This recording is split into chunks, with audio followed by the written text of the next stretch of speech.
Hello and welcome. Today we're going to be talking about health and illness in the Asian population.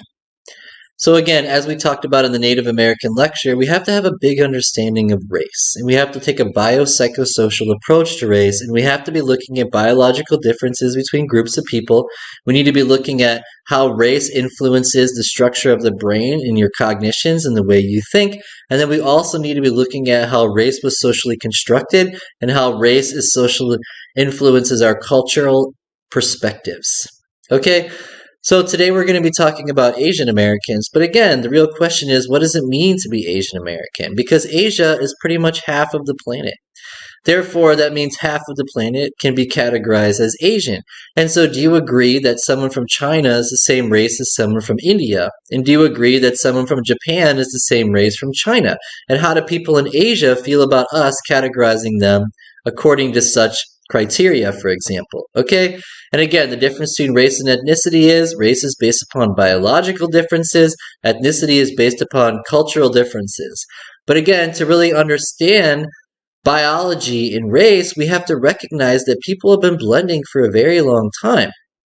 China's, people have been coming from different countries and conquering different countries, and everybody's been mixing and blending, and the world is globalized, and people are mixing and blending. And so this idea that there's a pure race is completely inaccurate. Okay, so we need to always be questioning racial categories, and we need to be questioning terms. For example, when you hear the word Aryan, Aryan means coming from Iran, to be Persian. But Americans in the neo-Nazi movement, for example, and Hitler, they used the word Aryan like it meant white. And, to me, I'm always asking, well, maybe they should really look into the history of what it means to be Aryan, because, again, to be Aryan means to be from Persia, to be Iranian. So again, we need to be questioning racial categories. We need to be asking, why do we categorize a huge group of people as Asian? Does that even accurate? Does that represent biological differences? Or did we just socially construct a category and just decide everybody was Asian? Okay? And then why some parts of race, when you go to measure it, have to do with things like skin color. Okay, but, is Asian a skin color? Is white a skin color? Is anybody actually white? Is anybody actually black? Do these categories make any sense? And so again, we need to be asking lots and lots of questions. So the idea is Asian, along with all the other races, are really just pan-ethnicities. They're a grouping of people that might share a common ethnicity, a culture, a way of life, a country of origin, for example. I mean, think about it.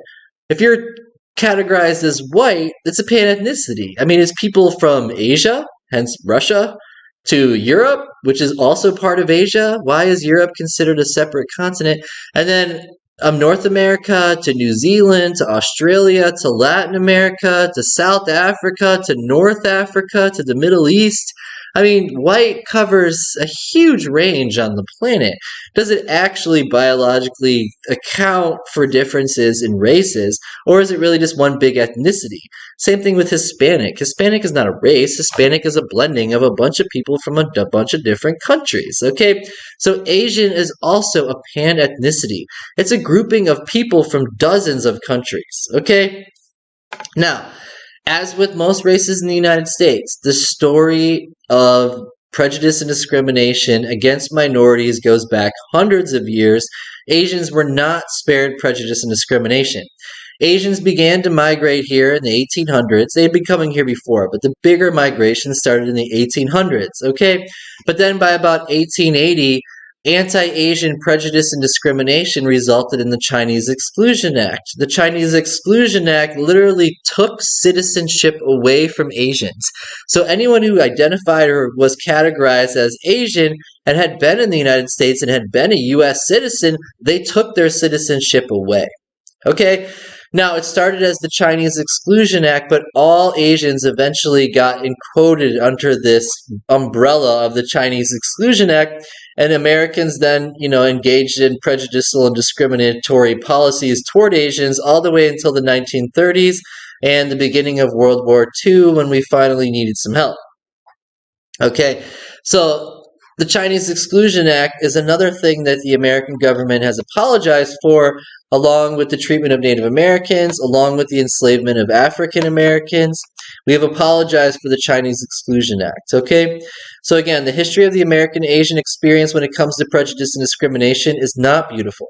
But the culture of Asian culture and diverse cultures within Asia, okay? Incredible cultural diversity, very unique depending on the country of origin, okay? Currently, there's 18.9 million Asians living in America if we were to categorize people as Asian, which represents 5.3% of the population. When they began to immigrate here, there was some cultural segregation in the form of the development of Asian neighborhoods. And so again, how is race and culture associated? Why did specific cultures become segregated? Why is there such a thing as Asian culture and Black culture, for example? Why are these uniquely different? Again, this goes back to segregation of people not interacting with each other, for example, due to prejudice and discrimination. So as we talked about with Native Americans, there is this general theme of spiritual harmony that crosses across many cultures, okay? Same thing with Asian culture. Okay, we have this balance between the yin and the yang. So spirituality is a big part of an Asian definition and treatment and approach to health and illness, okay? Asians did have physicians that prevented and cured disease. The physicians were paid when healthy, not when sick. Our attitudes toward health and illness are highly influenced toward religion, okay, such as harmony-based religions, including Buddhism, Confucianism, and Taoism. And again, this balance between the body and the spirit, the body and the earth, the body and the environment is very interrelated. The yin and the yang, again, that balance between good and bad, positive and negative, pro and con, the yin being the inside or the front of the body, and the yang being the outside or the back of the body. Asians, for a long time, have been approaching medical sciences in interesting ways. They had begun experimenting on herbs and looking at antidotes for a very long time, thousands of years. They've understood anatomy and how the body works, and they're very focused on pulse and unique pulsing for many years, okay? They understand that the body, their perspective is that the body is a gift from the parent that must be maintained, hence proper nutrition. So Asian cultures have been very interested in health and medicine, very interested in how the body works for thousands of years, okay? But again, the general approach is to balance the yin and the yang, to balance the good and the evil, okay? So acupuncture is one method they've used to reduce excess yang, moxibustion using heat for excess yin, cupping is a vacuum to bring the blood more to the surface.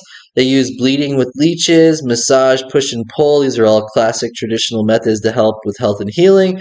They also use herbs and other substances such as deer antler to strengthen bones and lime calcium to clear excessive mucus. So again, the traditional healers in Asian culture, you have your physicians and your shamans. Again, you have a little bit of that science blend with the spirituality, okay? So currently for Asians, they tend to be a little bit above the mean.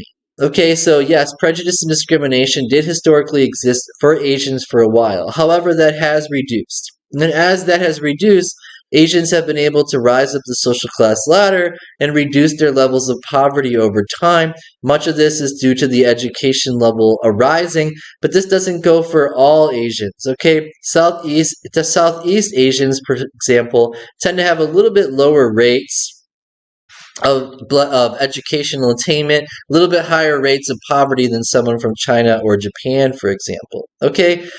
So poverty has reduced over time, which has improved the lives of Asian Americans and allowed them to rise up the social class ladder, of course, but we still have those socio-cultural factors associated with poverty when it comes to the Asian culture, such as wages and language barriers, okay? When providing for Asian cultures, people should understand things that are part of their culture, like blood taking is a cultural concern because the blood is, that's where the spirit and everything is. The importance of interpreters to deal with the language breakdown, the use of nonverbal communication, cultural variables like the importance of silence and how that's part of their culture. Okay, so again, we're going to start looking at all the different races and ethnicities, and we're going to be asking lots of questions, and we're going to be considering, how our culture influences how we should treat health and illness and different perspectives of health and illness. Thank you again so much and have a wonderful day.